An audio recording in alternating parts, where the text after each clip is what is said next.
If rankings, development and the balance of play in general are anything to go by, Mamelodi Sundowns Ladies should get through their CAF Women's Champions League zonal group successfully. The inaugural competition should grow interest in the women's game. It also highlights the challenges faced by players. My colleague Hloni Mtimkulu has that story. She's filed this report. Mamelodi Sundowns Ladies have had COVID-interrupted delays and breaks to their season. But as they look forward to their Women's Champions League debut, they know things could be worse. Some of their opponents from Botswana, Lesotho and Eswatini have not been able to resume matches ahead of the competition. Look, we're very fortunate, some of the teams that we're going to compete against, they don't even have competitive games to play.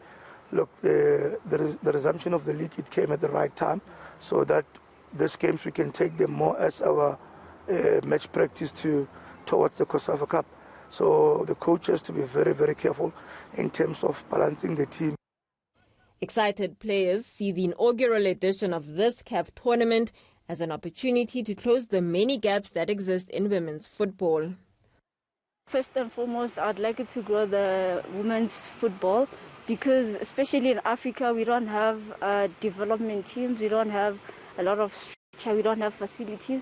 So this tournament can really help us to grow our football and have a lot of African women in the Europe leagues.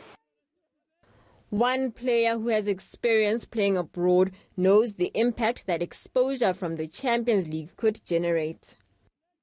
We're not only doing it for us, but we're also doing it for other players from other teams. So for us to qualify, it's going to show that in South Africa, then we have good players, and also it will also help other players to get opportunity to go play overseas, because if you check, we are going to play to qualify for CAF, for COSAFA, under COSAFA region. Also, there will be maybe scouters the national team, because if you remember, we are also preparing, the national team is also preparing for AFCON, so it's also the chance for players to go all out and show their God-given talent, so that they also raise their hands to get selected for the national team, because it's not only for CAF Women's League, but it's also the national team, and also maybe get that opportunity to go and play overseas.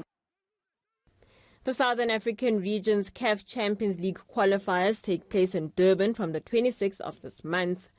The winner will play in the 8-team final set for Egypt later this year. Hloni Mtimkulu, Johannesburg.